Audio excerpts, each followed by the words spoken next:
Nadie creía en ella por ser pobre, hasta que llegó montada en un gigante.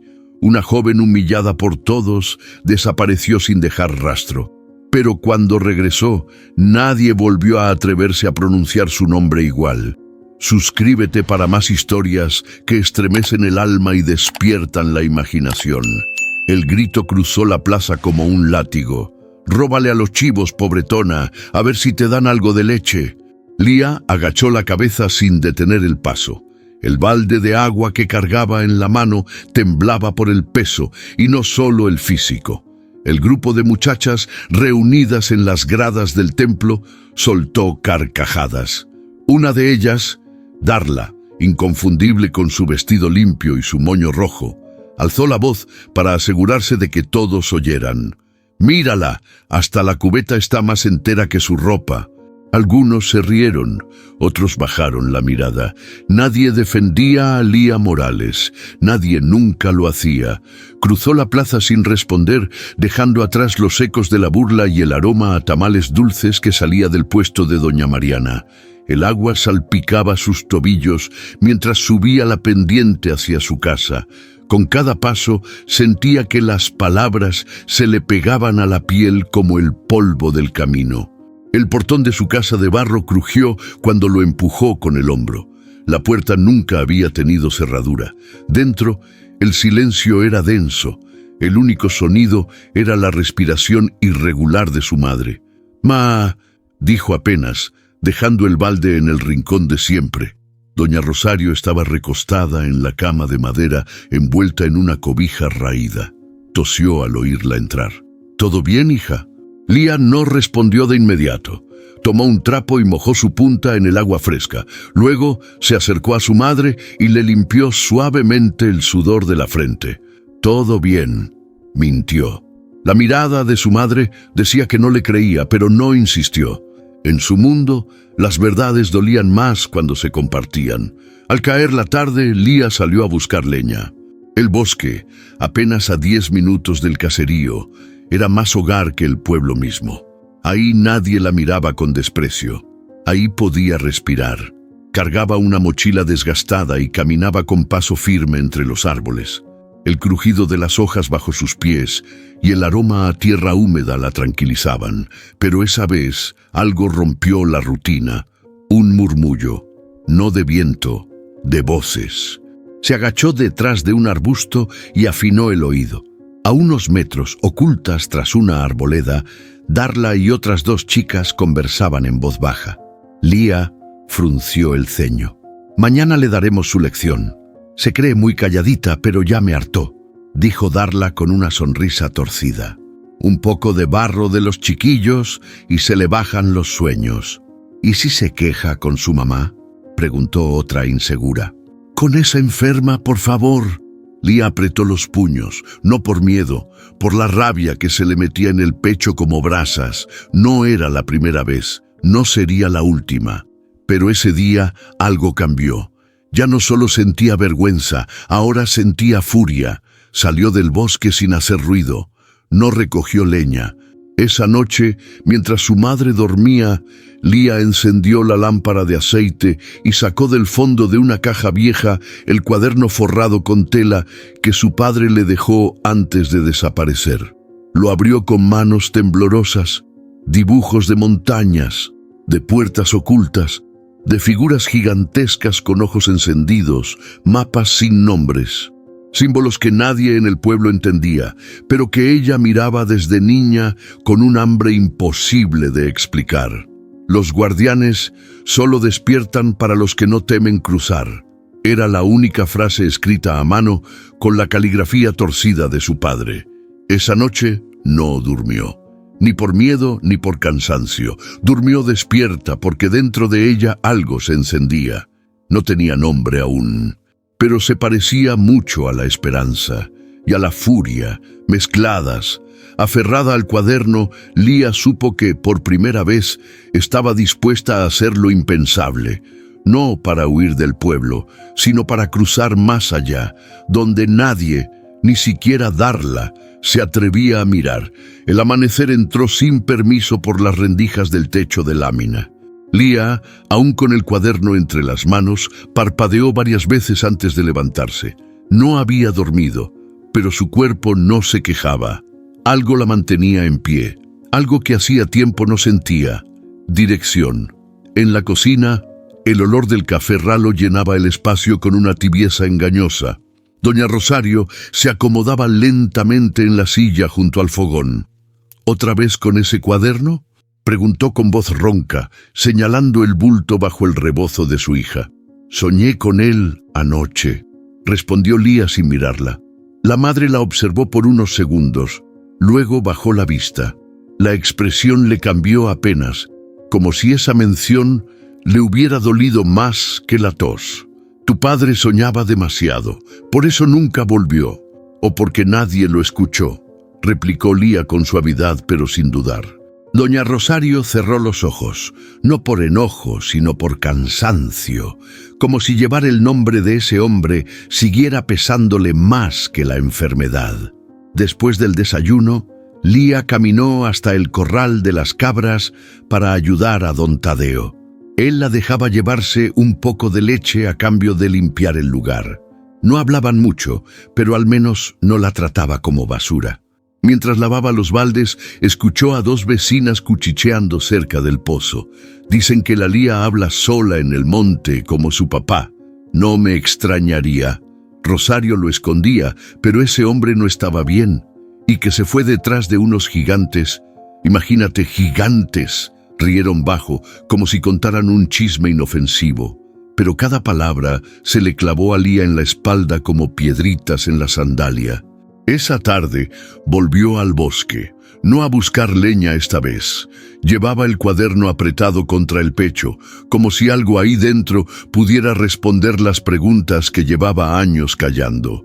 Se sentó al pie del árbol más viejo que conocía, ese que su padre llamaba el centinela. Su corteza estaba llena de marcas, como cicatrices de algo que nadie hablaba. «Papá, ¿por qué nunca regresaste?», susurró. Recordó su voz, baja y firme, hablándole de guardianes dormidos bajo la montaña, de puertas selladas por corazones cobardes, de un valle que una vez tuvo protectores hechos de piedra y fuego. «Algún día tú también vas a verlos, pero no con los ojos», le decía, mientras le enseñaba a leer símbolos extraños en hojas secas. Entonces algo la sacó del recuerdo.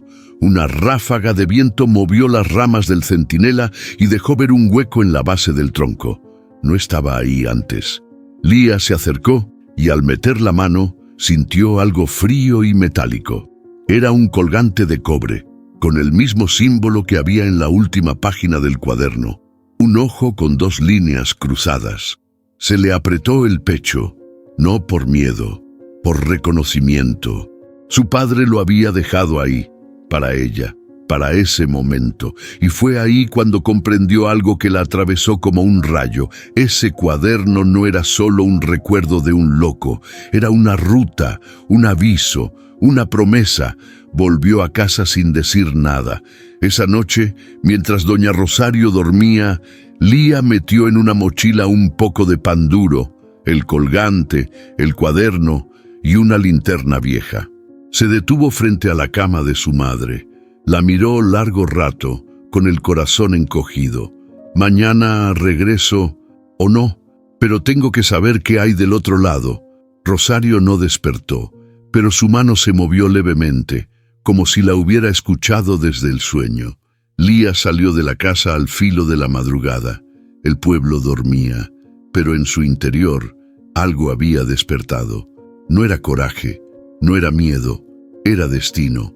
Y no pensaba dejar que nadie más lo escribiera por ella. El aroma a anís, pan frito y pólvora flotaba en el aire. Santa Mirta, por un día al año, parecía otro lugar. Banderines de colores cruzaban la plaza. Los niños corrían con máscaras de papel y los hombres bebían mezcal bajo la sombra de los toldos.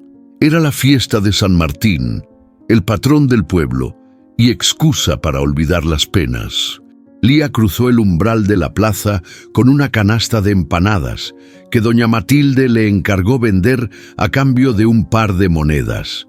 Vestía su ropa más entera, una falda remendada y una blusa que había cosido a mano. No esperaba lucir, solo pasar desapercibida. Pero en Santa Mirta, la pobreza no pasaba desapercibida. Se notaba en la postura, en la mirada baja, en los zapatos que crujían de viejos.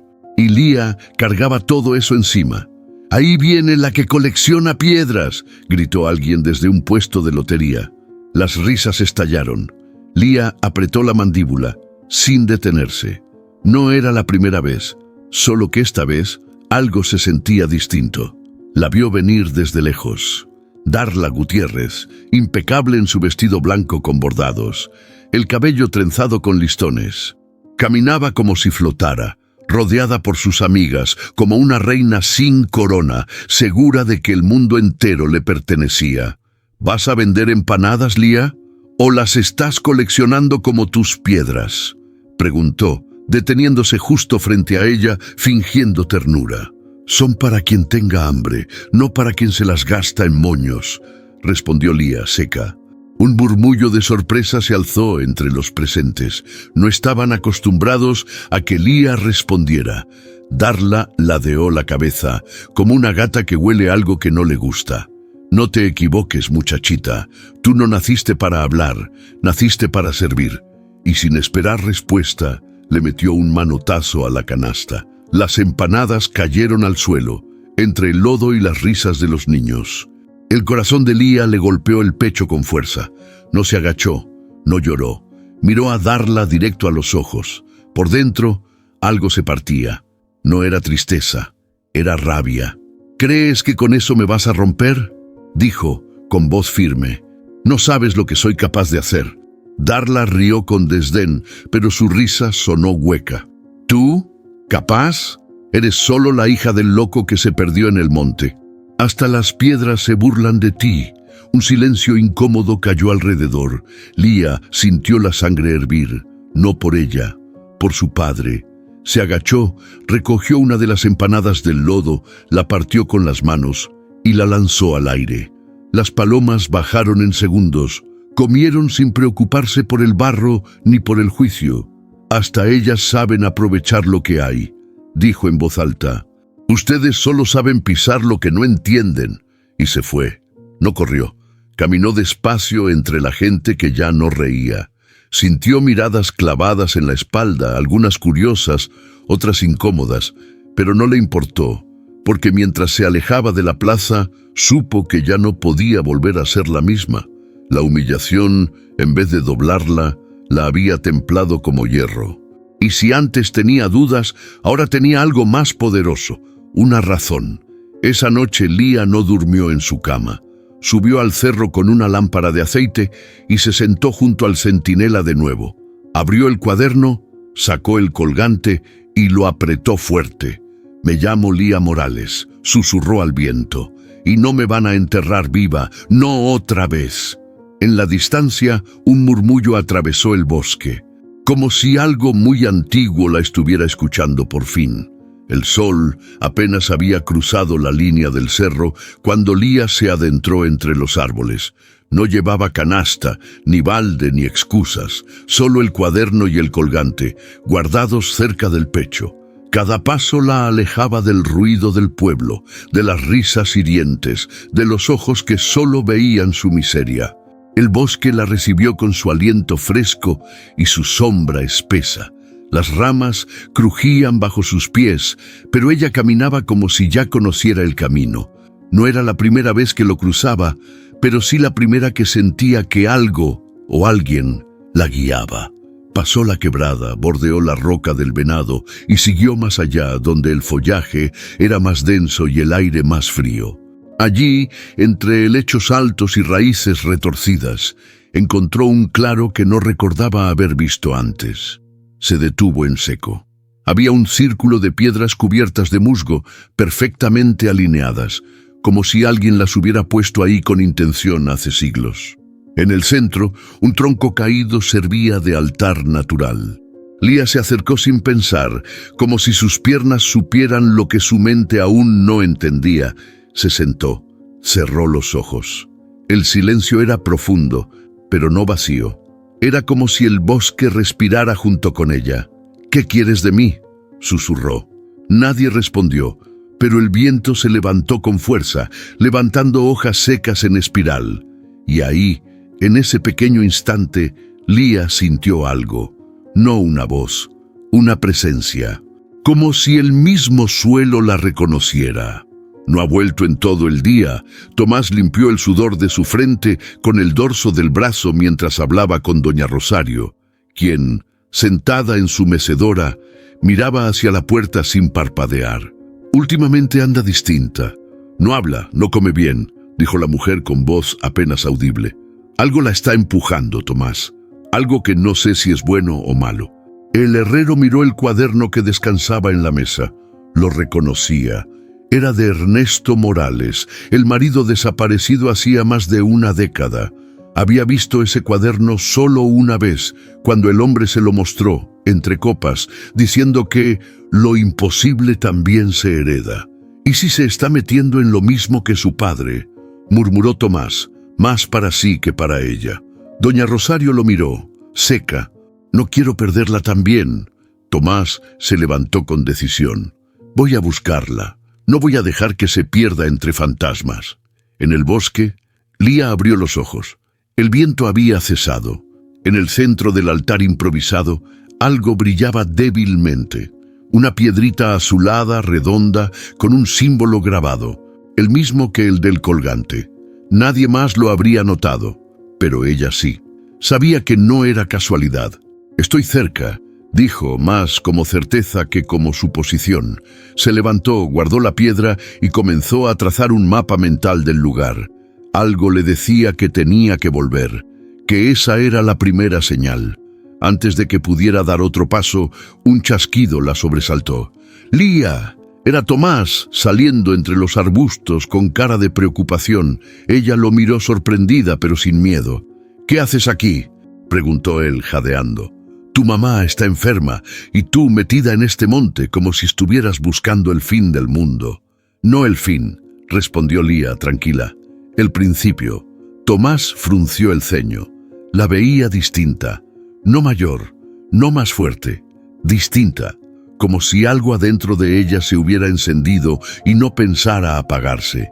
«Tu papá también hablaba así antes de irse y nunca volvió». «Él no se perdió, Tomás. Lo sacaron de aquí las mismas cosas que ahora me llaman a mí». Tomás suspiró, se quitó el sombrero y bajó la mirada. «Solo prométeme una cosa. Si vas a seguir ese camino, no lo camines sola». Lía asintió. No dijo nada más, pero en su interior algo ya había decidido, y era más grande que ella, más grande que el miedo. Mientras bajaban juntos por la vereda, el bosque los miraba en silencio, porque el bosque no olvida, solo espera. Los días se volvieron más largos desde que Lía encontró la piedra en el claro. No hablaba mucho. Salía al amanecer, regresaba al caer el sol y apenas comía. Caminaba con los ojos llenos de algo que ni ella misma entendía del todo. Como si buscara una respuesta entre las hojas secas y las grietas del monte.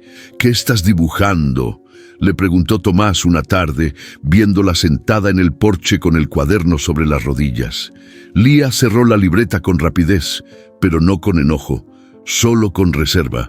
«Son cosas que sueño, figuras, símbolos. No sé bien qué significan». «¿Y desde cuándo sueñas con cosas que no existen?». Ella lo miró con calma. «¿Quién dice que no existen?». Tomás se quedó callado.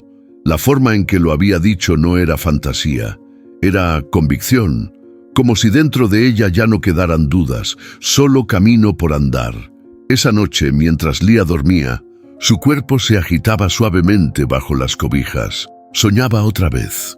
En su sueño, estaba de pie frente a una puerta inmensa, tallada en piedra, cubierta por raíces. A su alrededor, un murmullo constante vibraba en el aire, como un canto antiguo, sin palabras. La puerta tenía el símbolo del ojo cruzado que había visto tantas veces en el cuaderno de su padre, y ahora también en el colgante y en la piedra del claro. Cuando alargó la mano para tocarla, el suelo tembló bajo sus pies. Despertó de golpe, empapada en sudor. Afuera, el viento azotaba el techo de lámina como si algo tratara de entrar. «No está bien que ande sola allá arriba tanto tiempo», le dijo doña Rosario a Tomás mientras él afilaba herramientas en la herrería. «Ya casi no duerme. Pasa las noches garabateando en ese cuaderno». Tomás asintió sin levantar la vista.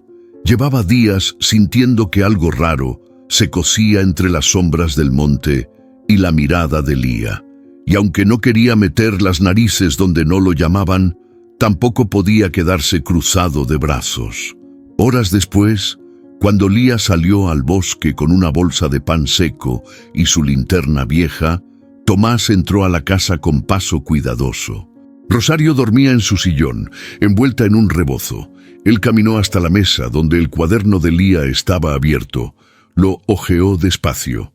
Primero encontró símbolos, círculos con líneas, ojos, espirales que parecían latir. Luego, figuras, no humanas, altas, con extremidades de roca, ojos encendidos como brasas. Había una, especialmente, que ocupaba una página completa, un ser gigantesco, con una especie de armadura hecha de piedra viva y grietas que soltaban luz. Pasó las páginas como si quemaran. «No puede ser», recordó las palabras de Ernesto, el padre de Lía, hace más de 10 años, en una noche de copas. «Hay guardianes, Tomás. No son cuentos, están dormidos, pero si el equilibrio se rompe, despertarán. Lo siento en los huesos». Tomás pensó que era locura de borracho, pero ahora, al amanecer, Lía regresó cubierta de polvo y con los ojos brillando. No traía nada nuevo en las manos, pero sí en la mirada, como si cada noche en el bosque la hiciera más parte de él. Tomás la esperó en la puerta. «Vi tus dibujos». Ella no se molestó, solo lo miró. «¿Y qué pensaste?» «Pensé que tal vez tu papá tenía razón, y tú estás por comprobarlo». Lía bajó la vista, respiró hondo y dijo: «No estoy soñando, Tomás. Estoy recordando algo que el pueblo olvidó, algo que está empezando a despertar». El viejo herrero se quedó en silencio, porque en ese momento, más que nunca, sintió que no hablaba con una niña. Hablaba con alguien a quien el mundo estaba empezando a mirar distinto. Y lo peor, o lo mejor, era que ya no había marcha atrás. El día comenzó como cualquiera en Santa Mirta, con los gallos cantando antes del sol y las mujeres barriendo el polvo de las banquetas. Pero en casa de doña Rosario, algo era distinto. La puerta seguía cerrada cuando ya el pueblo hervía de actividad. Tomás fue el primero en notarlo. Tocó la puerta con los nudillos. «¿Rosario?» «Nada». Tocó de nuevo, esta vez más fuerte. Escuchó una tos débil desde dentro. Entró. «¿Dónde está Lía?», preguntó al verla sola, acurrucada en su sillón con una manta sobre los hombros. «No durmió aquí anoche», murmuró Rosario, evitando su mirada. «Dijo que iba al bosque, pero no regresó». Tomás sintió un hueco en el estómago. «¿Cuándo fue eso?» «Hace 2 noches». El silencio se clavó entre ellos como cuchillo. Sin perder tiempo, Tomás salió a la plaza. Lo que empezó como una búsqueda urgente, pronto se convirtió en murmuraciones. ¿Otra vez se fue al monte esa niña? Seguro se perdió buscando fantasmas. O andará con algún hombre, quién sabe. Y entre risas escondidas y miradas maliciosas, la noticia se regó por todo el pueblo. Lía Morales desapareció en el bosque. Otra vez. Pero esta vez no era como antes. «Es que es obvio», dijo Darla, rodeada de sus amigas en la panadería. Se cansó de hacer el ridículo y se fue, así como su papá. Seguro anda en otro pueblo diciendo que es especial. Las muchachas rieron, pero algunas miraron con incomodidad. Había algo cruel en ese gozo. Darla lo notó y bajó el tono. «Solo digo la verdad. Esa niña vive en otro mundo. Y ahora ni siquiera vive aquí». Aprovechó la atención para ir más lejos. Comenzó a decir que Lía tenía cosas raras en su casa, símbolos, piedras, dibujos, que quizás estaba metida en brujería. «Mi mamá dice que eso no es normal», añadió con fingida inocencia. Y si algo malo pasa en el pueblo, ya sabemos por qué. Mientras tanto, Tomás subía por la vereda con un farol en la mano. No pensaba esperar que la gente actuara. Él conocía a Lía. Sabía que no se iría sin dejar una señal. Algo tenía que haber en el bosque, en el claro, en el centinela. Pero el monte estaba inquieto. Los animales no cantaban. El aire era más denso, como si algo lo estuviera observando. Llegó al círculo de piedras al anochecer. No había señales de lucha, tampoco huellas frescas, pero sí encontró algo. Un pañuelo, el de Lía, doblado con cuidado y cubierto de tierra. Debajo una marca tallada en una roca, el mismo símbolo del colgante, el ojo cruzado. Tomás sintió un escalofrío. «¿Qué estás buscando, muchachita?», susurró. En el pueblo, la conversación ya no era si Lía estaba desaparecida, sino si había perdido la cabeza. Doña Rosario cerró su puerta. No quería escuchar más. Solo quería que su hija volviera, pero en el fondo temía que eso ya no fuera posible. No porque estuviera muerta, sino porque quizás Lía ya no pertenecía a ese lugar. Porque las montañas, cuando se las cruza, no dejan volver igual a quien las toca. Y mientras todos hablaban, nadie sabía que, justo bajo esas mismas montañas, Lía descendía por un pasadizo de piedra y silencio. Iluminada solo por una luz temblorosa, avanzaba hacia lo desconocido, guiada por algo más fuerte que el miedo. La certeza de que, en lo más profundo, algo la esperaba. Algo que llevaba siglos dormido. El cielo estaba gris cuando Tomás cruzó el portón de madera que crujía como si se quejara por dentro. La casa de don Elías, la más vieja del pueblo, parecía encogerse con el tiempo. Las tejas caídas, las paredes manchadas por el moho, y ese olor a eucalipto rancio que siempre lo recibía. Don Elías llamó con respeto, asomándose al zaguán. «Entra, herrero», respondió la voz ronca desde dentro. «Sabía que ibas a venir». Tomás empujó la puerta con cuidado. El anciano estaba sentado en su mecedora, envuelto en un sarape grueso. Tenía la mirada ida, pero no vacía. Parecía mirar más allá, como si sus ojos ya no sirvieran para el presente. «La niña desapareció», dijo Tomás sin rodeos. Elías no se sorprendió, solo asintió lentamente. «Así empiezan los llamados». «¿Los qué?». El anciano lo miró ahora con claridad. «Tú viste sus dibujos, ¿verdad?». Tomás se acercó, se sentó frente a él y sacó del bolsillo el pañuelo que había encontrado en el monte. Lo extendió en la mesa entre ambos. «Este símbolo lo traía Ernesto, lo vi hace años. Pensé que eran tonterías». «No lo eran», susurró Elías, y su voz se volvió grave. «Se llaman marcas del equilibrio. Los antiguos decían que cuando la tierra era herida, los guardianes despertaban para restaurarla». Tomás tragó saliva. «¿Guardia qué?». Elías cerró los ojos por un momento, como buscando las palabras justas en el fondo de su memoria. «Tarún», así se llamaba el más grande, el guardián de sombra y piedra, el que duerme bajo la montaña. Pero no todos pueden verlo. Solo los de alma pura, los que no buscan gloria sino verdad. Tomás negó lentamente. «¿Y qué tiene que ver Lía en todo esto?». «Todo», respondió Elías sin dudar. «Su padre fue llamado, pero no estaba listo. Su espíritu era inquieto, pero no limpio. Lía, ella sí puede cruzar». Un silencio pesado llenó la sala. Afuera, el viento comenzaba a silbar entre las ramas secas. «¿Y si no vuelve?», murmuró Tomás. «Entonces no volverá la misma», dijo el anciano con firmeza. «Nadie regresa igual después de tocar al guardián». Tomás se levantó. Caminó hacia la puerta, pero antes de salir se volvió. ¿Por qué nadie más sabe esto? Porque ya no escuchan. Las leyendas no se olvidan, se entierran con los que aún creen. Esa noche, mientras el pueblo dormía y los perros aullaban a la nada, Tomás se sentó en su herrería con el cuaderno de Lía entre las manos. Lo miraba como si fuera un mapa que no sabía leer. Casi sin pensarlo, tomó un trozo de carbón y empezó a copiar uno de los símbolos en la mesa de trabajo. Al hacerlo, una chispa de emoción y miedo le recorrió el cuerpo. Como si algo viejo, lo estuviera observando desde la oscuridad. Y allá, bajo la montaña, Lía seguía descendiendo. No había luz más que la que salía de sus sueños. Y cada paso que daba, cada símbolo que tocaba en las paredes húmedas, la acercaba más al corazón del misterio. Pero no estaba sola. El eco de una respiración profunda vibraba en la piedra. Un ritmo lento, como si algo enorme comenzara a despertar. El cielo estaba opaco, como si también dudara en abrirse ese día. Tomás volvió a la casa de doña Rosario con una idea retumbándole en la cabeza.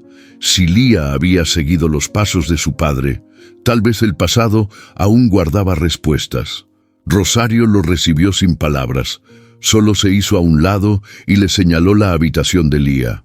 Sus ojos, hundidos y sin brillo, le decían todo.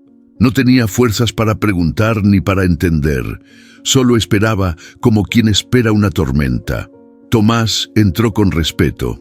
La habitación era simple, con una cama angosta, una silla vieja y una repisa con cosas sin orden. El cuaderno de Lía ya no estaba, pero lo que buscaba no era eso. Abrió la pequeña arca de madera al pie de la cama, la misma donde Rosario solía guardar cosas de su esposo. Adentro, entre telas dobladas y cartas amarillentas, encontró un cuaderno distinto, más grande, con una tapa dura de cuero gastado y un lazo rojo amarrado como si escondiera algo peligroso. Lo abrió con cuidado. Las primeras páginas eran anotaciones sueltas, fechas, nombres de lugares, fragmentos de canciones viejas. Luego empezaron los dibujos, mapas del valle, coordenadas a mano, bocetos de figuras gigantescas con formas casi humanas, rodeadas de símbolos, y en medio de todo, una frase escrita con tinta negra: si llegas a leer esto, no me busques, busca lo que yo no supe entender. Ellos no duermen por siempre. Tomás sintió cómo se le apretaba el pecho. La letra era de Ernesto. Lo recordaba con claridad. Lo había visto escribir mientras hablaba de cosas que los demás llamaban delirios. Ahora ya no sonaban tan locas. Pasó una página y encontró el mismo símbolo que había visto en el pañuelo de Lía, grabado una y otra vez. A su alrededor, palabras en un idioma que no reconocía, pero que parecía tener sentido incluso sin entenderlo. Cada página olía a humedad, a tiempo guardado, a advertencia. En la última hoja había algo más, un dibujo a doble página, una figura enorme, de piedra agrietada, con los brazos cruzados y los ojos cerrados. A sus pies, una silueta diminuta, una niña. Tomás cerró el cuaderno con manos temblorosas. «Lía no está perdida», murmuró. «Está siguiendo algo más grande que nosotros». Horas después, volvió a ver a doña Rosario, que apenas se mantenía en pie. Le dio el cuaderno sin decir nada. Ella lo tomó, lo sostuvo contra el pecho por un momento largo y sus ojos se llenaron de agua sin llegar a llorar. Yo pensé que eran solo cuentos», susurró. Que Ernesto hablaba así porque estaba roto por dentro. «No, Rosario», dijo Tomás, sentándose a su lado. Estaba viendo más allá. Y Lía, ella lo heredó. Rosario cerró los ojos como si aceptarlo la desgastara y la aliviara al mismo tiempo. «¿Crees que está viva?» Tomás no dudó. «Sí, y no solo viva. Creo que está donde su padre nunca pudo llegar». Esa noche, Tomás sacó del fondo de su taller un trozo de metal que había guardado por años. Nadie sabía por qué lo conservaba. Era parte de un antiguo yunque que Ernesto le regaló, diciendo que guardaba fuerza antigua. Comenzó a trabajarlo al calor del fuego. No sabía qué haría con él aún, pero algo dentro de él, una corazonada, Una certeza, o tal vez el eco de un sueño viejo, le decía que se preparara, porque si Lía regresaba, no lo haría sola, y cuando lo hiciera, el pueblo ya no sería el mismo. La humedad en la cueva era espesa, casi viva. Lía avanzaba con pasos cortos, iluminando el camino con la linterna que apenas daba para ver más allá de 1 metro. El eco de sus pisadas se multiplicaba, como si la montaña murmurara en voz baja. Las paredes estaban cubiertas de símbolos grabados en piedra. Algunos los reconocía del cuaderno de su padre, otros no, pero todos parecían palpitar, como si en lugar de estar muertos esperaran algo o a alguien. El aire se volvió más frío. Siguió adelante hasta llegar a una cámara más amplia.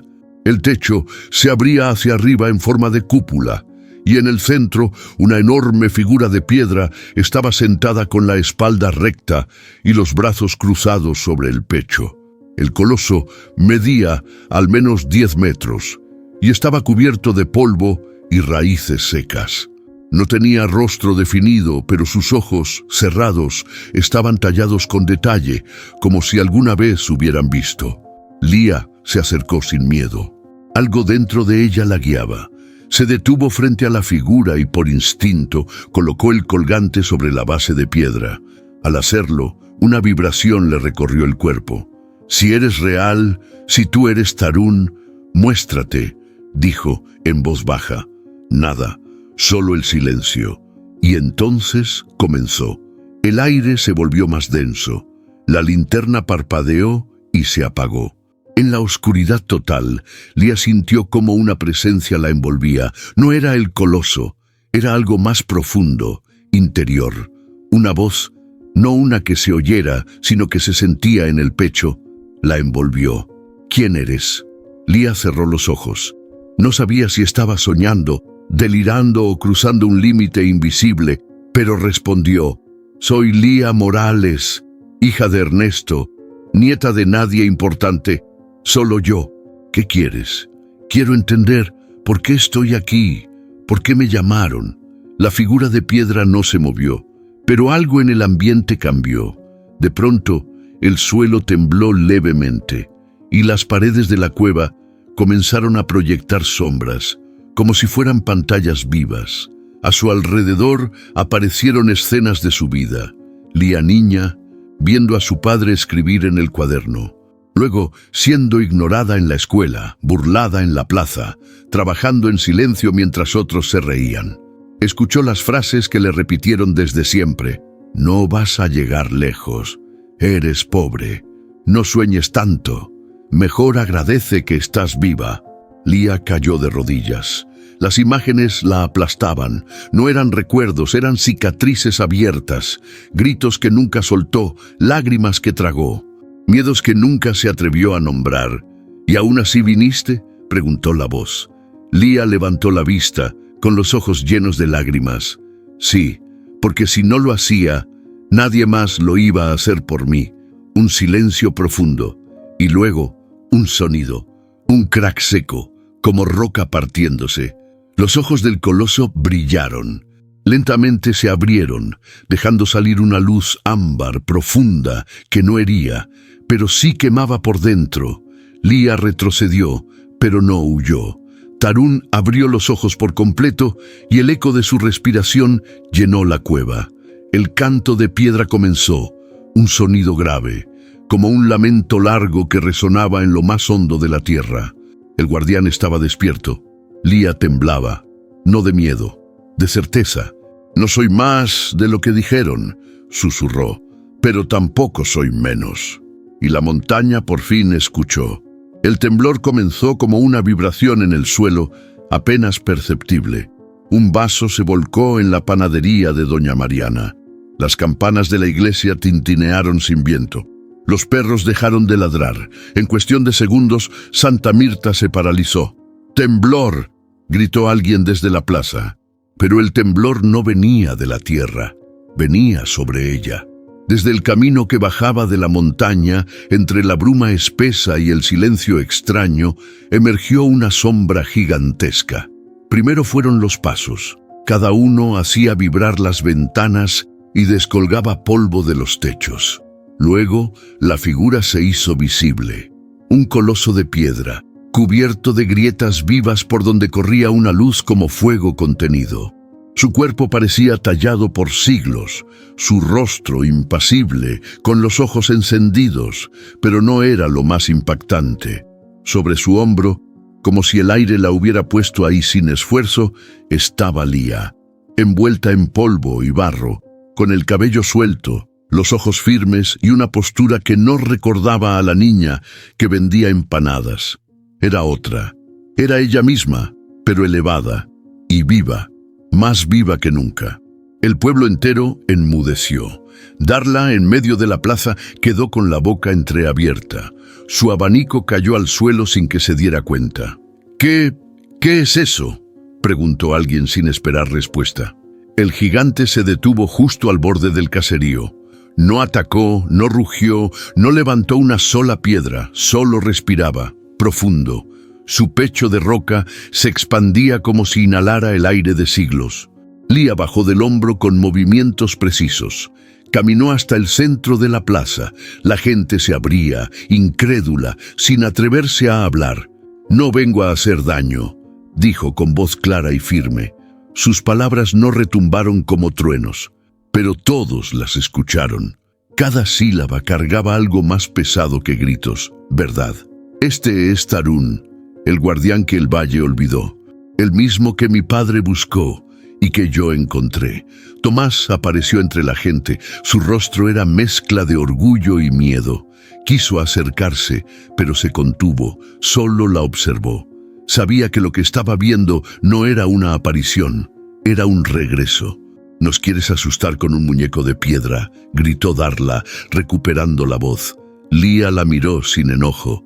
«Tú puedes seguir burlándote, pero míralo bien. Ese muñeco tiene siglos esperando despertar, y no lo hizo por ti, ni por tu apellido». Darla retrocedió, por primera vez, sin saber qué decir. «¿Qué quieres de nosotros?», preguntó alguien más con voz temblorosa. «Nada», respondió Lía. «Solo vine a mostrarles que todo lo que negaron existe, que todo lo que humillaron tiene poder, y que los que fuimos silenciados también podemos hablar». Se giró, alzando el rostro hacia Tarún. «Este pueblo olvidó sus raíces, yo no, y ahora ni el monte está dormido». Un niño aplaudió, nadie más lo siguió, pero fue suficiente. El silencio se rompió, y aunque nadie supo qué hacer a continuación, una cosa era clara: Santa Mirta ya no volvería a ser la misma, porque una leyenda viva había vuelto y venía montada sobre lo imposible.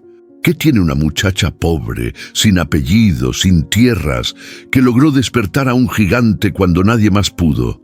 ¿Y por qué ese coloso milenario eligió a ella en vez de a los ricos, los doctos o los poderosos del pueblo? Santa Mirta no respiraba.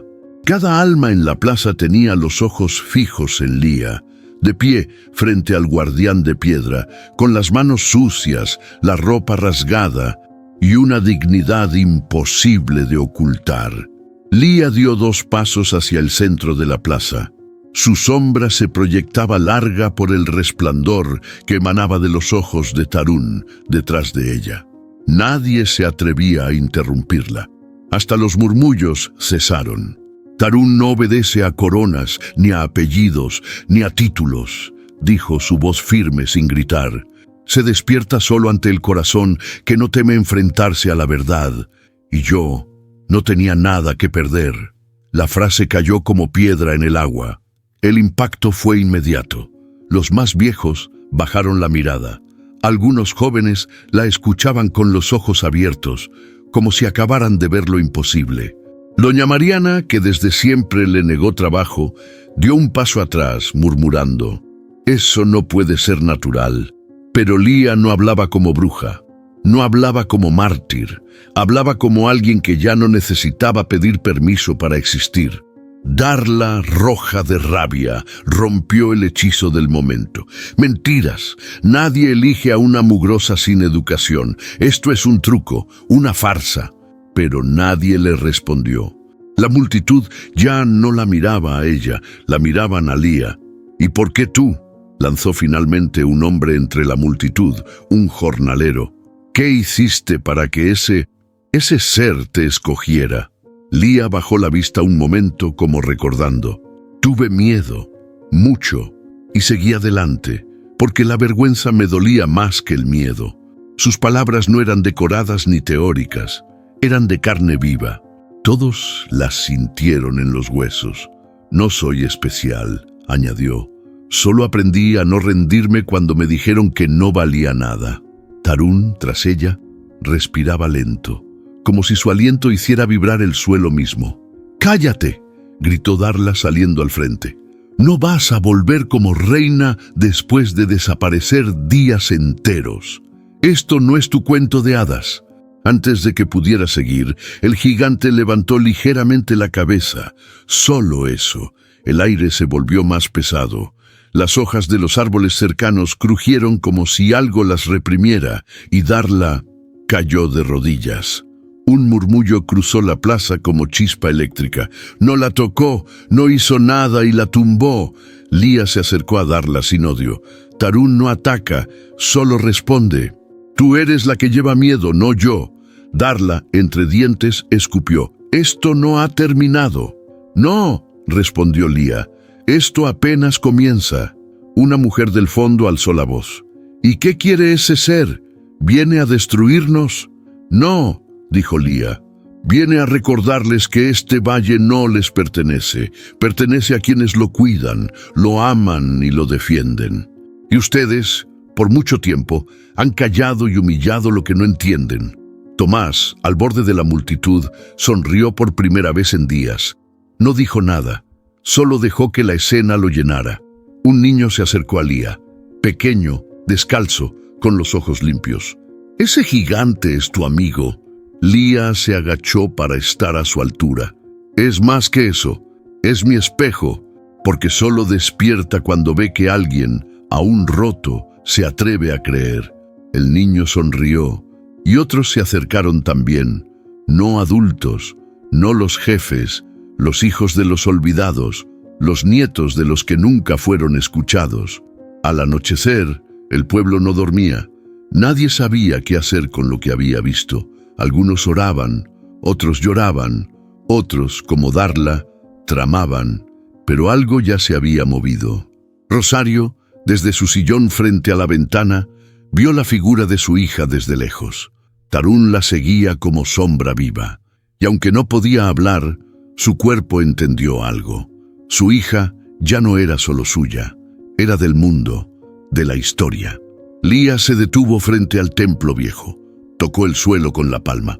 Mañana el valle va a decidir si sigue dormido o si despierta con nosotros.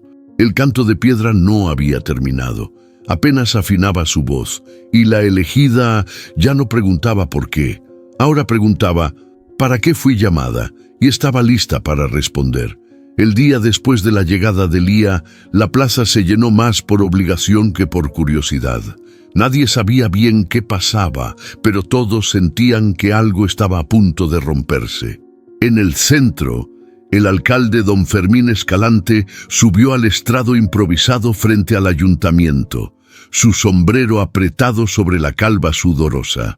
«El pueblo necesita respuestas», dijo, secándose la frente.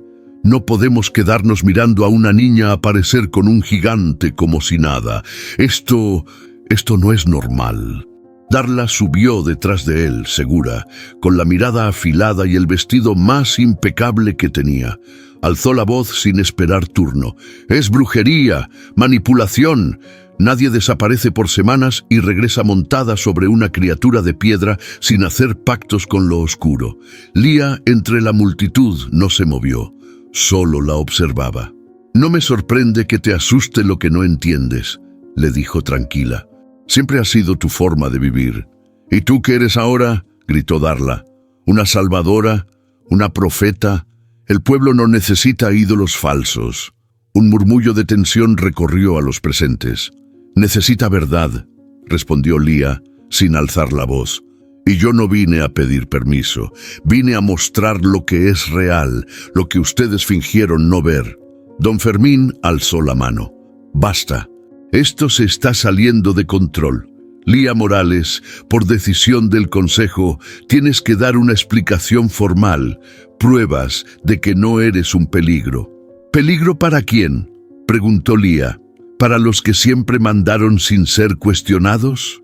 Otro silencio incómodo. Uno de esos que no se llenan con palabras, sino con verdades que todos conocen, pero nadie quiere admitir.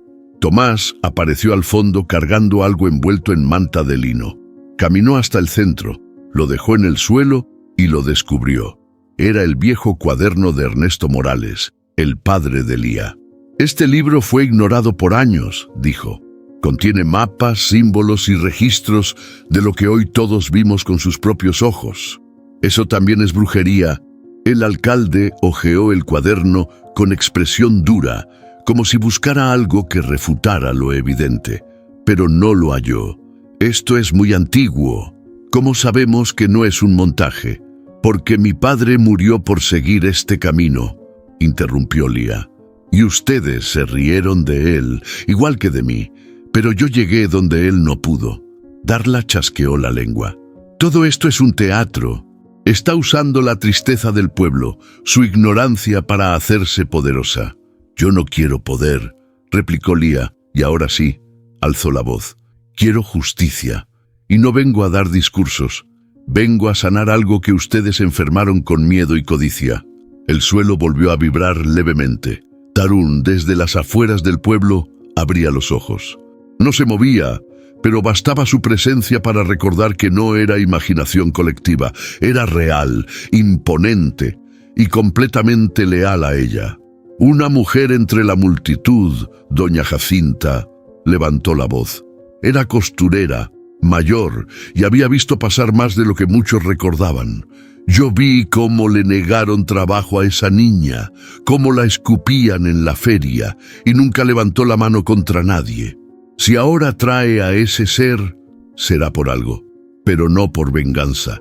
No la veo buscando castigo, sino justicia. Un murmullo de aprobación cruzó como chispa lenta.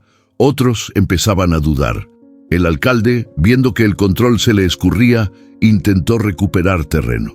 Muy bien, digamos que no es una amenaza. Entonces, ¿qué quiere? ¿Por qué ahora?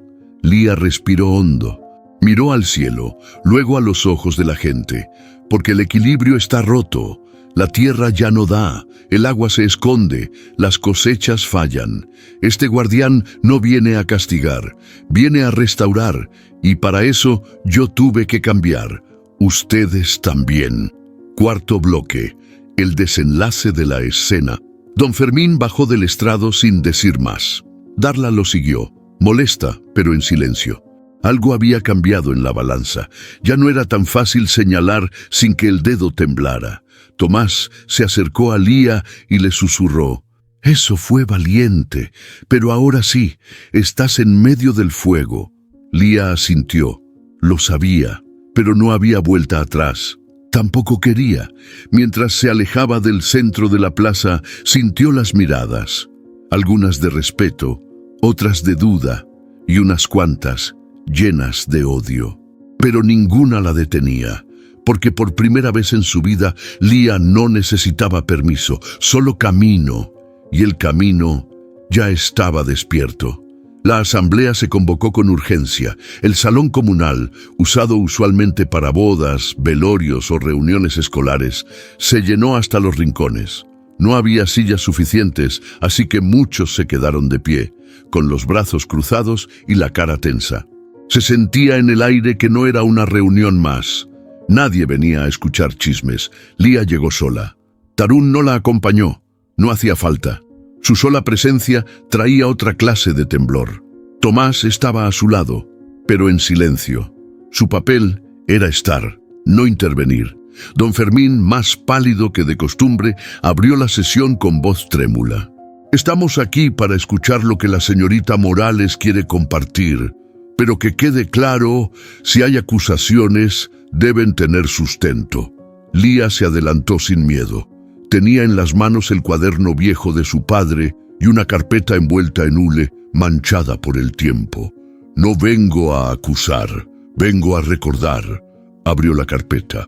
Sacó varios papeles arrugados, actas antiguas, mapas viejos, y los extendió sobre la mesa central. La gente se estiraba para mirar, murmurando en voz baja. Hace más de 50 años, dijo, este valle firmó un pacto con las comunidades vecinas, un compromiso de uso compartido de agua, paso libre por las rutas de pastoreo y protección de las tierras sagradas del monte. Estas. Señaló un mapa donde un área estaba marcada en rojo. Nadie en la sala podía negar que conocía ese terreno. Esa tierra, continuó, fue sellada como territorio intocable, lugar de paso de los guardianes, según la leyenda. Pero fue invadida, loteada y vendida por gente de este mismo pueblo. Las voces estallaron al instante. Eso fue hace décadas. Eran tierras baldías. No se puede probar nada. Pero una voz más grave que todas se alzó desde el fondo. Don Elías. Es verdad lo que dice la niña. Todos voltearon. El viejo caminó hasta el frente con pasos temblorosos, pero la mirada firme. Yo estaba ahí, vi cómo firmaron el acuerdo y vi cómo lo rompieron. Nadie dijo nada porque les convenía, porque ganaron tierras, poder. Silencio. El aire se volvió pesado. Algunos de los más respetados del pueblo comenzaron a mirar el suelo. Lía los recorrió con la mirada. No había rencor en sus ojos, solo claridad. No quiero que nadie pierda su casa, dijo.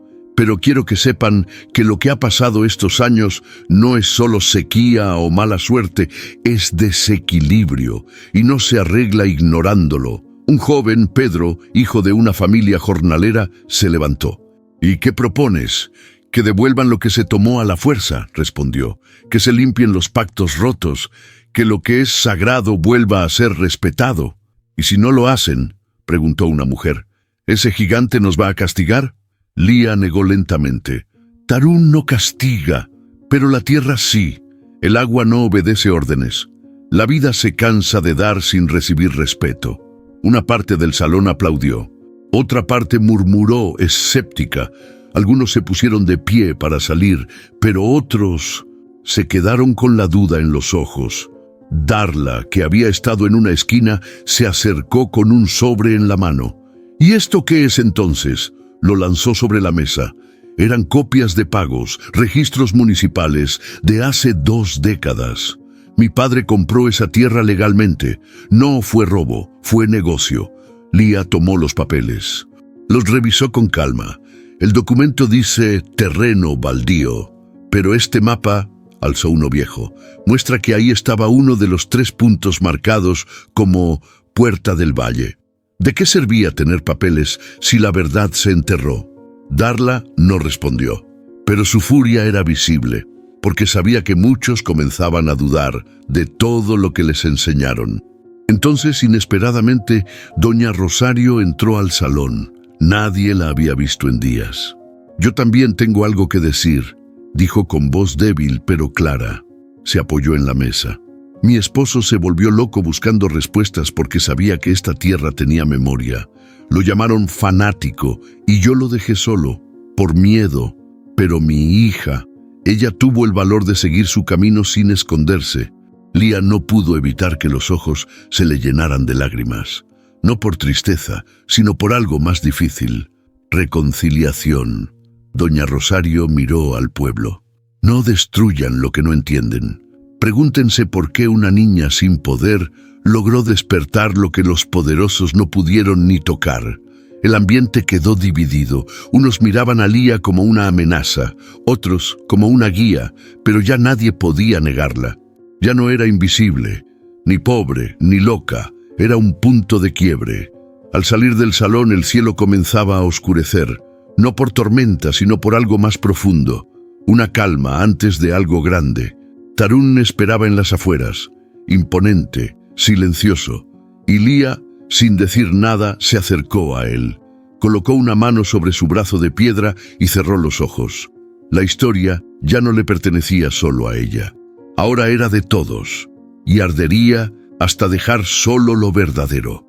La mañana siguiente a la asamblea amaneció diferente. Nadie lo dijo en voz alta, pero todos lo sintieron. El aire tenía otro peso, más fresco, más húmedo. En lo alto del cerro, donde hacía años no brotaba ni un hilo de agua, comenzaron a escucharse pequeños chorros entre las piedras.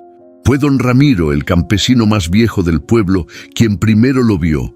Iba con su burro por costumbre, aunque ya no sembraba, cuando escuchó el murmullo.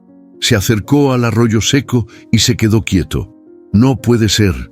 Se agachó, tocó el barro que ya comenzaba a humedecerse y luego vio cómo gota a gota el agua empezaba a correr. Lenta, tímida pero viva. Bajó corriendo hasta la plaza. El agua volvió. El arroyo del cerro está vivo otra vez. En minutos, el pueblo entero hablaba de eso. Algunos lo tomaban como coincidencia, otros como advertencia, pero los más humildes lo vieron como señal. Lía estaba en el claro, sentada bajo un agüehuete, cuando llegaron las primeras personas. No llevaban preguntas ni exigencias, solo miradas. Una mujer joven con 2 niños en brazos fue la primera en hablar. Mi huerto lleva años seco, pero hoy amaneció con humedad. Las hojas están más verdes. ¿Tiene que ver contigo? Lía no respondió de inmediato. Miró a Tarún, que permanecía inmóvil como una montaña al fondo del claro, y luego volvió a ella. No conmigo, con el equilibrio. Yo solo soy el canal. ¿Y qué hacemos ahora?, preguntó un anciano. ¿Cómo cuidamos lo que regresa?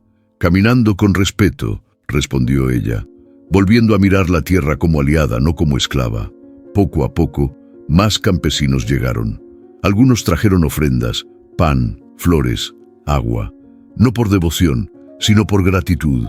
Por primera vez en mucho tiempo, no pedían milagros. Querían entender. No todos estaban contentos. En la alcaldía, don Fermín reunía a los suyos.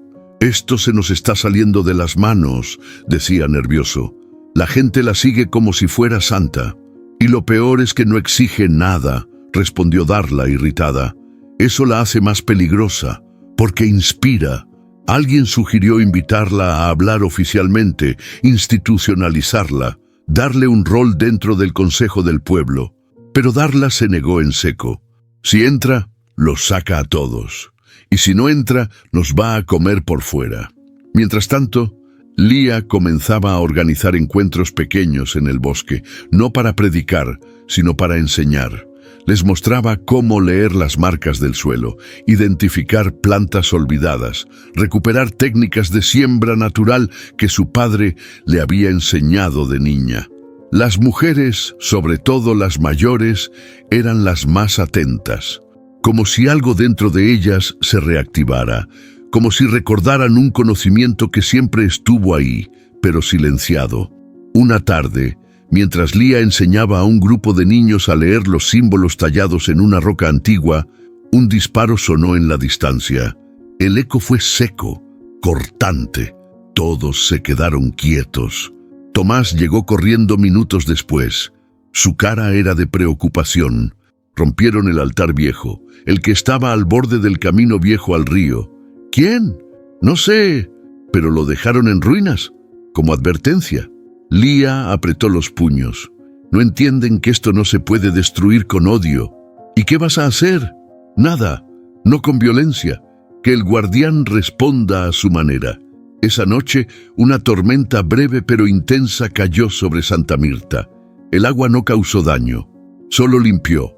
El altar destruido amaneció cubierto de lodo, pero entre las grietas surgieron brotes verdes. La tierra hablaba, y ya no susurraba, gritaba. Al final de esa semana, los primeros frutos de temporada comenzaron a verse donde antes había tierra estéril. Los niños se metían al río a chapotear, el agua corría otra vez. Los animales, antes huidizos, regresaban. No había magia, solo restauración. Y Lía observaba, no buscaba estatuas ni altares, solo que la gente entendiera que lo que se rompió con ego solo podía curarse con humildad. Y aunque los que querían control seguían tramando, la semilla ya estaba sembrada. Y Tarún seguía ahí, no como amenaza, como garantía. Darla Gutiérrez observaba desde el balcón de su casa cómo la gente pasaba por la plaza, algunos llevando semillas nuevas, otros con baldes llenos de agua fresca. Nadie la miraba, nadie le pedía permiso. Eso le quemaba más que cualquier ofensa.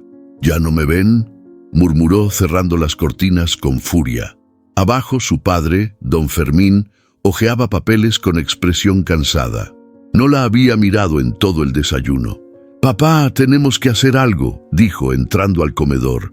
«Esa niña está destruyendo todo lo que construimos». «¿Qué construimos, Darla?», le respondió él, sin alzar la voz. «Poder basado en miedo y títulos vacíos, control por apellido». Ella lo miró como si no lo reconociera. «Tú también vas a rendirte». «No es rendirse, hija, es abrir los ojos. Esto ya no es nuestro». Darla apretó los dientes. «Pues yo no voy a ver cómo me quitan lo que es mío». Esa misma tarde, Darla se reunió en secreto con dos hombres: Eliseo, dueño del bar del pueblo, y Mauro, un comerciante resentido porque su negocio estaba cayendo desde que la gente comenzó a intercambiar productos sin dinero.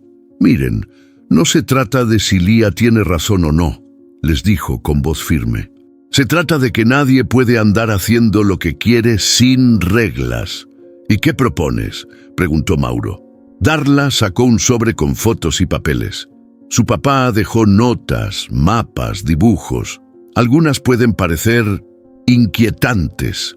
Con un buen empujón, la gente puede creer que esto no es guía espiritual, sino brujería, fanatismo. Eliseo dudó. «La gente la respeta, Darla. Ya no es la misma niña a la que pateabas en la feria. Por eso hay que actuar ahora», dijo, con una sonrisa fría, «antes de que sea intocable». Al día siguiente comenzaron a aparecer panfletos en los postes y paredes. «¿Sabes quién es Lía Morales?», decían en letras negras. «¿Qué hay detrás de su poder?». Fotos manipuladas, textos sacados de contexto, símbolos de los cuadernos de su padre mezclados con palabras como oculto, sacrificio, control. Lía encontró uno frente al taller de Tomás. «Esto es un ataque directo», dijo él arrancándolo con rabia. «Quieren ensuciarte antes de que el pueblo decida». «No importa quién lo haya puesto», respondió Lía tranquila. «Importa cómo reaccionemos. No vamos a devolver odio con más odio». Tomás suspiró. «Tú no, pero ellos sí». Lía se acercó al tronco del árbol más viejo del claro y colocó la palma sobre él. «Tarún sabe quién mueve estas sombras, y la tierra también». Esa noche, en una reunión improvisada en la plaza, Darla apareció como si nada, con el vestido más sobrio que tenía y una voz dulce. «Solo vengo a hacer preguntas», dijo. «Todos tienen derecho a saber en qué creen, ¿verdad?». Lía se levantó del círculo. «Lo que quieren no es saber, es sembrar miedo, otra vez». «Tú no tienes idea de lo que estás haciendo, Lía», soltó Darla, perdiendo la compostura por un segundo. «Has puesto a la gente en tu contra, les haces creer que por respetar la tierra se arreglan años de injusticia». «¿Y tú qué hiciste con esa injusticia?», preguntó una mujer entre la gente. «¿La compartiste o la escondiste?». Los murmullos comenzaron. Ya no eran aplausos, eran dudas, eran verdades rasgando el barniz. Darla miró a su alrededor. Por primera vez, pareció pequeña. Más tarde, sola en su casa, Darla rompió los panfletos que quedaban. El ruido del papel desgarrado era lo único que llenaba la habitación. Su padre la observaba desde la puerta. «Perdiste, hija», le dijo con pesar, «no porque ella ganara, sino porque nunca entendiste que el poder real no se impone, se sirve». Darla no respondió. Solo se quedó viendo por la ventana con el rostro endurecido. Tal vez aceptaba la derrota, tal vez no. Pero una cosa era cierta, su mundo había cambiado. Y no todos sobreviven al cambio. En el campo, mientras tanto, Tarún abría los ojos una vez más. Algo se aproximaba, y no era perdón, era justicia. La mañana era suave, sin prisa. Los rayos del sol entraban por la ventana de barro como caricia tibia. Lía abrió la puerta de casa sin hacer ruido, con la mochila aún colgada del hombro, el polvo del camino pegado a las botas. No esperaba que su madre estuviera despierta, pero ahí estaba, sentada en su vieja mecedora, mirando hacia afuera, como si supiera que ese día no podía empezar sin hablar. «Pensé que estarías dormida», dijo Lía con tono suave. Doña Rosario giró apenas la cabeza. Sus ojos estaban menos hundidos, su piel más viva. Había vuelto a la vida lentamente, como un rosal reseco que encuentra agua sin aviso. «Pensé que no volverías», respondió. Lía dejó la mochila en el suelo, se acercó despacio. «Volví, no para quedarme, pero sí para hablar contigo». Rosario soltó un suspiro. Llevaba meses arrastrando ese momento. Años, tal vez. «Te mentí tantas veces, hija», dijo Rosario sin rodeos. Lía se sentó frente a ella, sin interrumpir. «Te dije que soñar era peligroso, que no se llega lejos con ilusiones, que lo de tu padre eran tonterías, pero no era por protegerte, era por miedo». Lía bajó la mirada. «Lo sé, mamá». «No, no lo sabes», insistió ella con un nudo en la garganta. «Yo era como tú, cuando era joven. Quería cambiar las cosas, pero el pueblo te aplasta si te sales del molde, y cuando vi que tú tenías esa misma luz, me dio terror que te rompieran». Un silencio largo se instaló entre las dos. «Y por eso intentaste apagarla», dijo Lía en voz baja. Rosario asintió, y ahí, por fin, se quebró. «Perdóname por haberte hecho pequeña cuando lo único que querías era volar». Lía no respondió con palabras. Se levantó, se arrodilló frente a su madre y la abrazó. Las dos lloraron sin fuerza, como quien suelta un peso antiguo. «Siempre me pregunté por qué nunca hablábamos de papá», dijo Lía, con la voz ronca de emoción. «Porque me dolía recordar que lo dejé ir solo», confesó Rosario. «Él no estaba loco, Lía, solo estaba adelantado, y yo no fui lo suficientemente fuerte para seguirlo». «No estabas lista», respondió su hija, «y eso no es culpa tuya». Rosario la miró, como si la viera de verdad por primera vez en años. «¿Y tú tienes miedo?». Lía sonrió con tristeza. «Cada día. Pero aprendí que el miedo no se quita huyendo, se quita caminando con él». Rosario acarició su mejilla, esa caricia que tanto tiempo había sido negada, la que ahora, más que ternura, traía redención. «¿Y ahora qué vas a hacer?», preguntó Rosario. «¿Vas a quedarte?». Lía se levantó despacio, tomó aire. «No puedo. Algo más grande me espera allá afuera, pero ahora sé que puedo irme sin estar rota por dentro». «¿Volverás?». «Siempre». Antes de salir, Lía dejó sobre la mesa el cuaderno viejo de su padre. «Léelo», dijo, «no por nostalgia, para que entiendas en qué camino me encontré». Rosario lo miró como si fuera una carta sin abrir del hombre que nunca dejó de amar. «Gracias por regresar», dijo, «y por no ser como yo, por ser más». Lía le regaló una última sonrisa. «No soy más, soy yo, y eso, ahora sé, es suficiente». Cuando Lía cerró la puerta, Rosario la siguió con la vista por la ventana. La vio caminar hacia el claro, sin miedo, con paso firme. Y por primera vez, en mucho tiempo no sintió que se le iba, sino que se le completaba. El perdón no cambió el pasado, pero limpió el presente, y eso bastaba.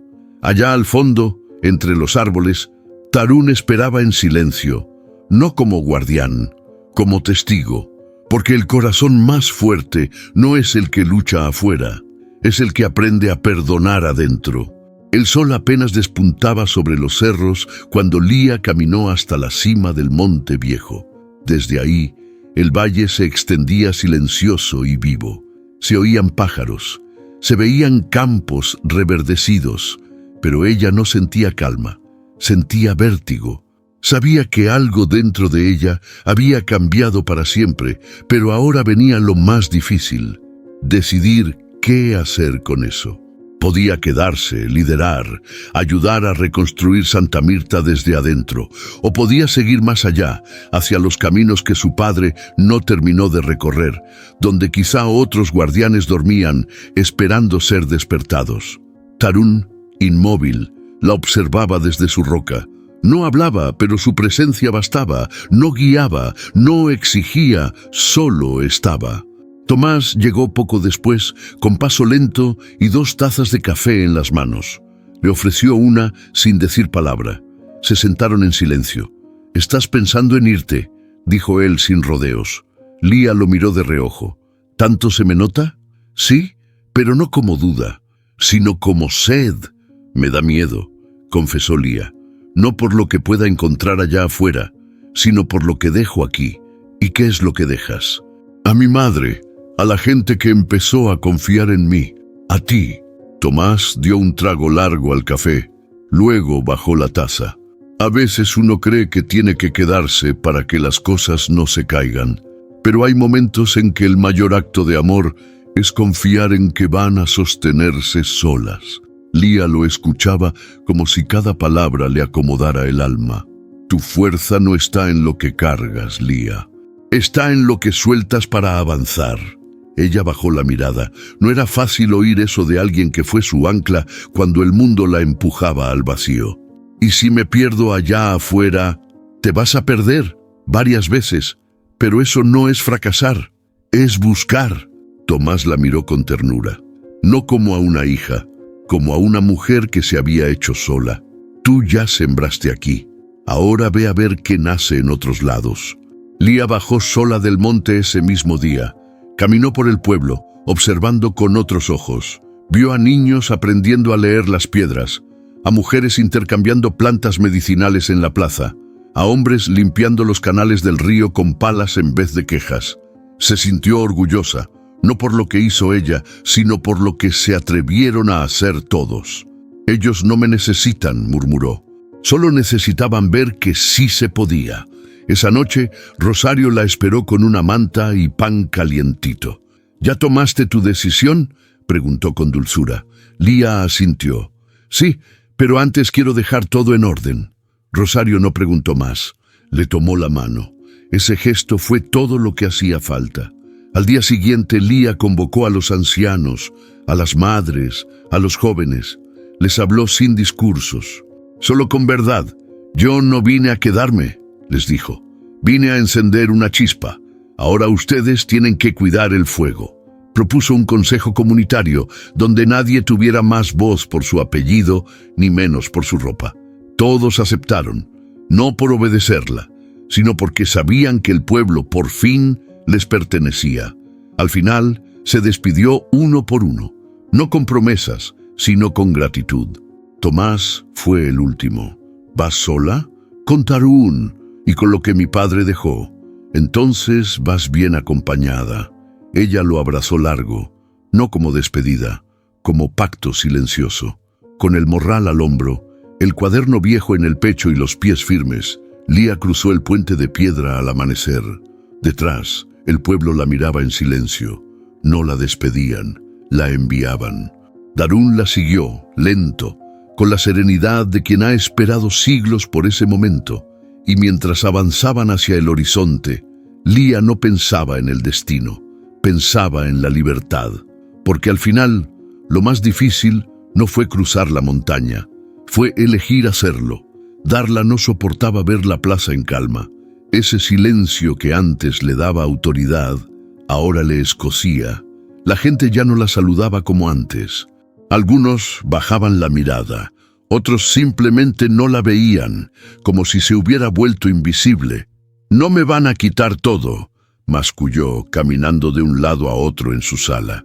Tomó un cuaderno y comenzó a escribir nombres. Antiguas lealtades, viejas deudas. Llamó a algunos de sus contactos, convenció a unos pocos de que Lía era un peligro, de que estaba hechizando al pueblo, cambiando el orden natural. Con ayuda de Eliseo, el cantinero organizó una reunión en el salón comunal. Esta vez, sin permiso del consejo. «Vamos a hablar claro», les dijo a quienes fueron. Esto no es una aldea mágica. Aquí se necesitan reglas. Y nosotros sabemos cómo se manejan las cosas. Los asistentes la escuchaban, sí, pero ya no con devoción. Había algo en el aire, un cansancio de tanto miedo disfrazado de liderazgo. Esa misma noche, mientras Darla hablaba de caos, de la necesidad de orden, una mujer mayor levantó la mano. Era doña Jacinta, siempre callada, siempre trabajadora. ¿Y cuál sería ese orden, Darla? El mismo de antes, donde tú decidías quién era digno y quién no. Darla frunció el ceño. No se trata de mí, se trata del pueblo. No, respondió Jacinta, se trataba de ti, hasta que alguien nos enseñó que también podíamos pensar. Un aplauso tímido surgió al fondo, luego otro y otro, hasta que la voz de Darla quedó sepultada bajo la dignidad recuperada. Ya no necesitamos que nos digan a quién temer, agregó Pedro, el joven campesino. Lía no nos pidió que la siguiéramos, nos pidió que decidiéramos, y eso hicimos. Al día siguiente, el nuevo consejo comunitario se reunió en la plaza. Esta vez, no hubo sillas reservadas ni micrófonos. Todos hablaban y escuchaban por turno, sin jerarquías. Tomás, Rosario, Pedro, Jacinta y hasta niños mayores estuvieron presentes. Hablaban de trabajo, de distribución de agua, de enseñanza, de recuperar los caminos antiguos. Había emoción y había orden. En medio de todo, Darla llegó. «Exijo mi derecho a hablar», dijo, con la frente en alto. Le dieron el espacio. Nadie la interrumpió. «Sé que no soy popular ahora, pero mi familia ayudó a construir este pueblo, y no voy a quedarme callada mientras lo tiran todo por un capricho de montaña». El silencio fue más fuerte que cualquier grito. Rosario se levantó y caminó hasta el centro. «Tu familia construyó muchas cosas, sí, pero no todo se construye con ladrillos, también con respeto, y de eso tuvimos poco durante mucho tiempo». Darla quiso contestar, pero Rosario alzó la voz con una claridad que partía el aire. «El verdadero liderazgo no es mandar, es servir, y tú no has servido a nadie más que a ti misma». Las palabras cayeron como juicio final. Darla no fue expulsada, nadie la echó. Simplemente ya no importaba, su poder había dejado de existir cuando dejó de ser escuchada. Con el paso de los días, el pueblo empezó a caminar distinto. No todo era perfecto, había desacuerdos, claro, pero se hablaban, se resolvían sin miedo. La antigua oficina del alcalde se transformó en biblioteca comunitaria, la plaza en espacio de trueque. Las mujeres mayores en maestras de saberes olvidados, y en medio de todo, el nombre de Lía no se volvía santuario ni estatua, se volvía símbolo de posibilidad, de cambio. Alguien pintó en una de las paredes: «No fue por ella, fue por lo que ella nos recordó», y eso bastaba. Una tarde, Tomás encontró a Darla sentada sola frente al río. «¿No vas al mercado?», preguntó él sin ironía. Ella negó con la cabeza. «¿Y ahora qué se supone que haga?». Tomás la miró con compasión, no con lástima. «Aprender, como todos». Ella no respondió, solo siguió mirando el agua correr, porque ahora incluso el río tenía más voz que ella, y el pueblo ya había elegido. El sol cayó suave sobre Santa Mirta. Era uno de esos días donde la luz parece lavarlo todo. La gente ya no se reunía por obligación, sino por voluntad. El aire tenía otra textura. No era calma, era preparación. Lía se reunió en la vieja escuela, ahora transformada en un espacio abierto con bancos de madera, pizarras colgadas entre árboles y cuadernos hechos a mano. Ahí estaban ellos, los ancianos del pueblo, los jóvenes con ganas de aprender, los niños que crecían con otras palabras en la boca. «Este no es mi lugar», dijo Lía frente a todos. «Es de ustedes, y es suyo ahora, para siempre».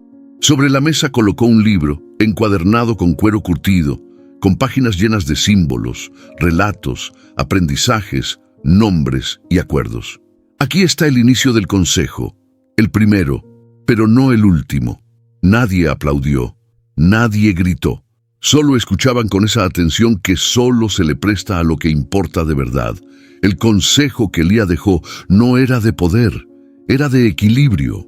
4 ancianos, don Elías, doña Jacinta, Rosario y Tomás, y 4 jóvenes, Pedro, Lila, Emiliano y Daira, cada uno con su voz, ninguno por encima del otro. Aquí no se manda, repetía Lía. Aquí se acuerda. Las decisiones serían habladas, no impuestas. Las tierras se rotarían, el agua tendría vigilantes, los caminos, cuidadores, y el conocimiento, ese no volvería a enterrarse. Se harían registros, no solo en papel, también en memoria viva, relatos orales, canciones, juegos, porque lo que no se cuenta, se pierde. Lía entregó a cada miembro del consejo una piedra marcada con el símbolo del equilibrio, no como trofeo, como recordatorio. No es para guardar en el bolsillo, dijo, es para pasarla, como se pasa la palabra. Tarún, el guardián, había permanecido en el claro, y quieto, sereno, como si supiera que su tiempo ahí llegaba al fin. Esa tarde bajó lentamente hacia el centro del pueblo. Nadie corrió, nadie se escondió. Todos salieron a recibirlo. Los niños lo miraban con asombro, los viejos con respeto. Lía caminó a su lado. ¿Te vas? Tarún no habló. Nunca lo hacía, pero inclinó su cuerpo de piedra frente al consejo, su forma de agradecer, de confiar.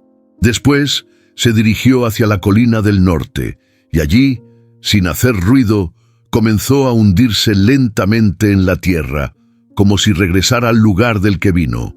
Solo dejó una huella, un círculo amplio de pasto nuevo, flores silvestres brotando y una piedra lisa en el centro con el símbolo tallado.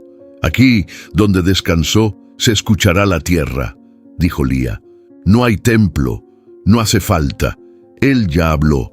Esa noche no hubo fiesta, pero sí fuego. Se encendieron fogatas en las esquinas. La gente compartió pan, historias, ideas, no para celebrar la salida de Lía, sino para marcar un inicio. Tomás la encontró sentada bajo el mismo árbol donde una vez la vio llorar.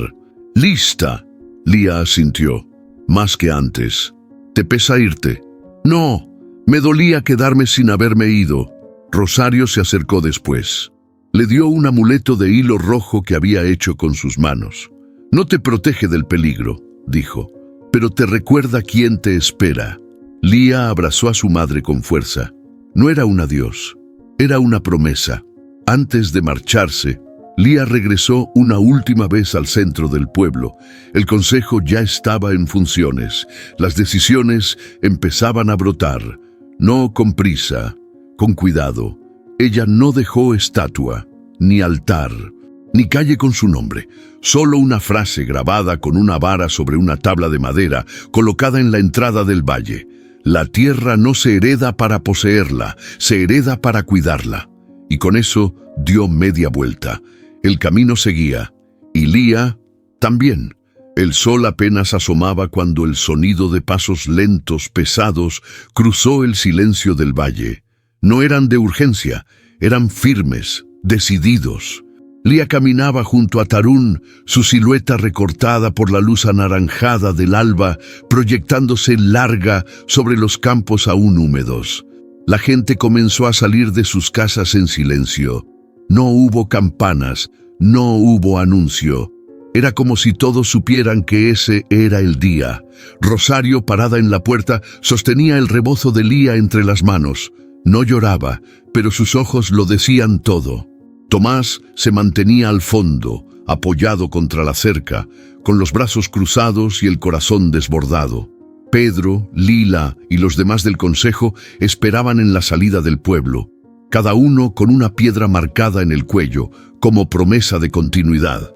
Lía no dijo discursos, solo caminó, y eso bastó. Bastó para entender que no se iba, se extendía. Antes de cruzar el puente viejo, Lía se detuvo. Volteó y observó el valle por última vez. No como quien deja algo atrás, sino como quien termina de empacar una parte del alma. ¿Sabes hacia dónde vas?, le preguntó Tomás al acercarse. No del todo, respondió ella, pero sé por qué voy. y eso es suficiente. Él le entregó un pequeño rollo de pergamino. Mapa viejo. No sé si sirve, pero mi abuelo decía que llevaba a las montañas negras. Ahí donde se cuentan historias que nadie ha escrito. Lía lo guardó en su morral. Gracias por nunca soltarme. Tomás le sonrió. Tú fuiste la que nunca soltó el camino. Se abrazaron por última vez, no de despedida, de pacto. Tarún se inclinó apenas, como dando la señal, y juntos él y Lía cruzaron el puente. Nadie los siguió, nadie intentó detenerlos, porque todos entendían que había viajes que no se piden permiso, solo se toman. Los niños que alguna vez la vieron vendiendo empanadas ahora la veían con ojos asombrados. Algunos decían que era una elegida, otros una leyenda, pero todos sabían que era real. Doña Jacinta, al verla alejarse, murmuró: «Esta historia va a vivir en los huesos del pueblo por generaciones». El viento sopló justo entonces, moviendo las hojas como aplausos suaves. Al cruzar los límites del valle, la vegetación cambió. El aire era más denso, más antiguo. Tarún caminaba lento, pero seguro, como si conociera ese sendero desde antes de ser piedra. Lía respiró profundo. En el fondo de su pecho no había miedo, había expansión. Como si su corazón por fin tuviera espacio suficiente para crecer. Sacó el cuaderno viejo de su padre. Lo abrió en la página donde había un símbolo sin descifrar. Algo dentro de ella lo entendió, sin necesitar traducción. «Papá, voy hacia donde tú soñaste llegar».